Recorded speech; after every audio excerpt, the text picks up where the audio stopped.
Salam kerahiman. Hari ini kita ketemu lagi tanggal 19 September.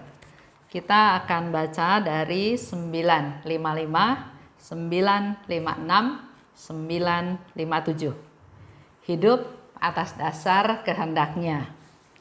Kita mulai ya. Dalam nama Bapa dan Putra dan Roh Kudus. Amin. Bapa kami yang ada di surga, dimuliakanlah namamu. Datanglah kerajaanmu. Jadilah kehendakmu di atas bumi seperti di dalam surga. Berilah kami rejeki pada hari ini, dan ampunilah kesalahan kami, seperti kami pun mengampuni yang bersalah kepada kami. Dan janganlah masukkan kami ke dalam pencobaan, tetapi bebaskanlah kami dari yang jahat. Amin. Dalam nama Bapa dan Putra dan Roh Kudus. Amin. 955. 15 Februari 1937. Hari ini aku mendengar kata-kata ini dalam jiwaku. Wahai putriku, hosti yang menyenangkan Bapakku, ketahuilah bahwa seluruh Tritunggal yang Maha Kudus menemukan sukacita istimewanya di dalam dirimu, sebab engkau hidup hanya atas dasar kehendak Allah. Tidak ada pengorbanan yang dapat dibandingkan dengan ini.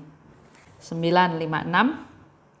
Sesudah kata-kata ini, pengetahuan akan kehendak Allah muncul dalam diriku. Maksudku, kini aku melihat segala sesuatu dari sudut pandang yang lebih tinggi. Segala kejadian dan segala hal yang menyenangkan atau yang tidak menyenangkan, aku terima dengan penuh kasih, sebagai tanda cinta istimewa Bapa Surgawi. 957. Persembahan murni, yakni kehendakku, akan membubung dari altar kasih. Agar persembahan diriku menjadi sempurna, aku menyatukannya erat-erat dengan kurban Yesus di salib. Apabila penderitaan-penderitaan yang berat mengakibatkan kodratku gemetar dan kekuatan jasmani serta rohaniku menurun, aku akan menyembunyikan diriku dalam luka hati Yesus yang menganga. Aku akan diam seperti merpati tanpa mengeluh. Biarlah semua keinginanku, bahkan yang paling suci, paling mulia, dan paling indah pun selalu mengambil tempat terakhir, sedangkan kehendak kudusmu selalu mengambil tempat pertama. Yang terkecil dari keinginan-keinginanmu, oh Tuhan, bagiku lebih berharga daripada surga dengan segala hartanya. Aku sungguh-sungguh tahu bahwa manusia tidak akan memahamiku. Itulah sebabnya pengorbananku akan lebih murni dalam pandanganmu. 955. Wahai putriku, hosti yang menyenangkan Bapakku, ketahuilah bahwa seluruh Tritunggal yang Maha Kudus menemukan sukacita istimewanya di dalam dirimu, sebab engkau hidup hanya atas dasar kehendak Allah. Jadi tanggal 15 Februari 1937, Yesus menyapa Suster Faustina dengan wahai putriku, hosti yang menyenangkan Bapakku. Karena Suster Faustina melaksanakan kehendak Allah. Hidup Suster Faustina hanya atas dasar kehendak Allah. Dan ini ternyata menyukakan seluruh Tritunggal yang Maha Kudus. Kemuliaan ada pada jiwa-jiwa yang tidak menonjol. Bunda Maria, dia enggak menonjol, enggak memamerkan, enggak mengangkat-ngangkat dirinya, tapi diam tersembunyi. Seperti yang diajar oleh Bunda Maria kepada Suster Faustina. Hendaknya engkau seperti aku, diam, tersembunyi, sunyi, jadi tidak menonjol. Ya, begitu pula dengan Suster Faustina. Suster Faustina pernah juga berdoa mohon kepada Tuhan agar dia seperti bunga violet yang kecil yang ada tumbuh di antara rerumputan yang nggak kelihatan. Baru bisa melihat bunga violet itu kalau orang mendekati, melihat dari rerumputan itu, dan baru ketemu kalau sudah mencium harumnya bunga violet tersebut.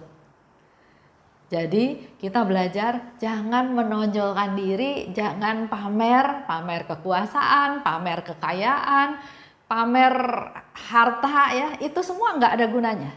Karena kemuliaan ada pada jiwa-jiwa yang justru tidak menonjol. Dan dikatakan oleh Tuhan Yesus, tidak ada pengorbanan yang dapat dibandingkan dengan ini. Jadi ada begitu banyak pengorbanan, ya. Puasa, mati raga, donasi, pelayanan, ya, keluar tenaga, pelayanan dan lain-lain semuanya. Hari ini Tuhan Yesus bilang, tidak ada pengorbanan yang dapat dibandingkan dengan ini. Ini maksudnya adalah kehendak Allah. Pengorbanan yang paling mulia adalah menuruti kehendak Tuhan. Pengorbanan, contoh Yesus. Yesus berkorban. Yesus menderita, Yesus didera, Yesus disiksa, Yesus disalibkan. Itu pengorbanan yang Yesus lakukan, yang Yesus alami. Ia memberikan seluruh dirinya untuk menjadi sarana supaya kehendak Allah terjadi, supaya kehendak Allah terlaksana. Lanjut ya, di 956. Segala kejadian dan segala hal yang menyenangkan, yang tidak menyenangkan, aku terima dengan penuh kasih. Ini Suster Faustina mau juga memberi contoh kepada kita semua. Ada hal yang menyenangkan, ada hal yang tidak menyenangkan. Kita sebagai manusia duniawi pasti lebih senang dengar hal yang menyenangkan, bukan hal yang tidak menyenangkan. Tapi hari ini kita belajar dari Suster Faustina, dia menerima apa saja yang Tuhan kasih, asal itu Tuhan kasih, ya, yang menyenangkan maupun yang tidak menyenangkan. Dikatakan oleh Suster Faustina, aku terima dengan penuh kasih sebagai tanda cinta istimewa Bapa Surgawi. Jadi apapun yang Tuhan kasih, dia terima. Karena yang pemberian dari Tuhan adalah sebagai bukti cinta istimewa Bapa Surgawi. Lanjut di 957. Persembahan murni adalah kehendakku. Agar jadi sempurna, aku satukan dengan kurban Yesus disalib. Kita berkurban, kita melakukan pelayanan, kita melakukan banyak hal ya. Di sini Suster Faustina menggabungkan semua penderitaan itu bersama dengan Yesus waktu dia menderita disalib. Manusia tidak akan memahamiku, katanya ya. Itulah sebabnya pengorbananku akan lebih murni dalam pandanganmu. Kalau kita mengalami penderitaan, orang lain tahu, mereka berempati, ikut membantu bagaimana supaya bisa ditolong, ikut meringankan, ya nggak salah, nggak apa-apa. Memang kita hidup dalam hidup kita sehari-hari di dunia ini ya memang harus saling bantu. Tapi di sini Suster Faustina bilang, apa yang dia derita, apa yang dia korbankan, manusia sekeliling nggak tahu, nggak bisa ngerti, nggak bisa memahami kenapa bisa terjadi seperti itu atau kenapa kok Suster Faustina bisa terima aja. Contoh ya, pernah dia dirugikan atau dilecehkan atau dibuat susah oleh suster yang lain.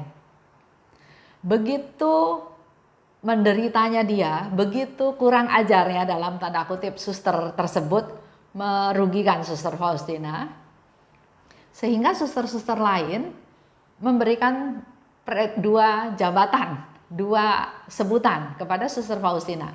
Orang seperti ini, orang seperti suster Faustina yang diperlakukan seperti itu oleh suster lainnya, hanya dua kemungkinannya. Satu, dia sinting, gila, jadi nggak sadar apa yang dilakukan oleh suster lain kepada suster Faustina. Dan dugaan yang kedua atau jabatan atau sebutan yang kedua, orang yang bisa seperti itu diperlakukan sedemikian rupa, dirugikan tapi bisa tetap terima, hanya seorang santa. Nah, di sini dikatakan manusia tidak akan memahamiku. Memang suster-suster lain nggak bisa paham apa yang suster Faustina lakukan. Kok dijahatin seperti itu, kok diem aja? Kalau bukan orang gila ya ini santa. Sampai suster itu menyimpulkan seperti itu. Itulah sebabnya pengorbananku akan lebih murni dalam pandanganmu. Contoh kita pelayanan ya, contoh dalam pelayanan. Kita melakukan suatu kegiatan, kita melayani dengan harapan kan pelayanannya bisa diterima oleh orang yang dilayani. Dan orang yang dilayani akan berterima kasih, akan bercerita kepada orang lain betapa hebatnya pelayanan kita, betapa berhasilnya pelayanan kita, betapa bermanfaatnya pelayanan kita. Nah, di sini yang dimaksud oleh Suster Faustina, bisa jadi nggak murni pelayanan kita. Mungkin awalnya murni, tapi mengalami pengalaman seperti tadi, contoh saya misalnya, saya memberikan seminar, orang menyambutnya dengan antusias. Awalnya mungkin murni, memang mau melakukan penyebarluasan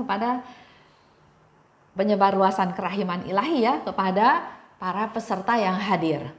Tapi karena sambutan orang, karena reaksi orang, karena ucapan terima kasih orang, karena kekaguman orang, bisa lama-lama pelayanan ini menjadi tidak murni. Contohnya misalnya saya diminta lagi pelayanan ke tempat lain. Contoh ya, berapa orang kira-kira pesertanya? Nggak banyak bu, 50. Dalam hati, waduh kok cuma 50? Padahal saya sudah bisa memimpin suatu seminar untuk 1.000 orang. Masa cuma 50? Percuma dong saya kasih pelayanan 50 orang aja yang tahu. Waktunya sama-sama habis 3 hari, tapi kok cuma 50 orang? Mulai tidak murni. Karena saya punya harapan lebih. Saya mungkin ingin dikenal, saya enggak percuma kasih seminar. Kalau bisa 1.000 kenapa cuma 50? Di sini inilah kata-katanya Suster Faustina. Justru kalau manusia tidak memahami pengorbananku, maka pengorbananku akan lebih murni dalam pandangan Tuhan. Saya nggak perlu minta pendapat orang, terima kasih orang, pujian orang lain. Orang lain nggak tahu, ya udah biarin, nggak apa-apa. Itu baru pelayanan yang murni namanya. Untuk hari ini itu aja, singkat, padat, tapi mari kita sama-sama menjadi lebih berjaga-jaga, lebih tahu bahwa kalau kita dalam pelayanan masuk ke pelayanan yang dalam tanda kutip sepi pujian, kita akan makin murni, makin pelayanannya ini makin diuji apakah betul-betul pelayanan atau ada maksud-maksud tertentu. Itu aja yang saya mau sampaikan hari ini. Sehingga Suster Faustina juga katakan apa yang Yesus katakan. Kita mau ingat ya, tidak ada pengorbanan yang dapat dibandingkan dengan hal ini, yaitu menuruti melaksanakan kehendak Allah. Kita tutup ya. Dalam nama Bapa dan Putra dan Roh Kudus, amin. Allah Bapa yang maha baik, terima kasih Bapa atas pengajaran pada hari ini.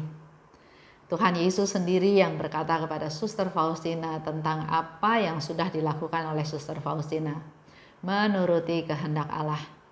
Dan ini sebagai suatu pernyataan dari Tuhan Yesus bahwa tidak ada pengorbanan yang dapat dibandingkan dengan melaksanakan kehendak Allah. Berkati kami Tuhan, kami yang sering juga masuk ke dalam pelayanan, supaya apa yang kami lakukan bukan untuk kemuliaan kami, tapi untuk kemuliaan-Mu. Semakin banyak orang yang tidak tahu, semakin baik, agar pelayanan kami, pengorbanan kami menjadi semakin murni di mata-Mu. Bunda Maria, doakanlah kami. Santa Faustina, doakanlah kami. Amin. Dalam nama Bapa dan Putra dan Roh Kudus. Amin. Salam kerahiman.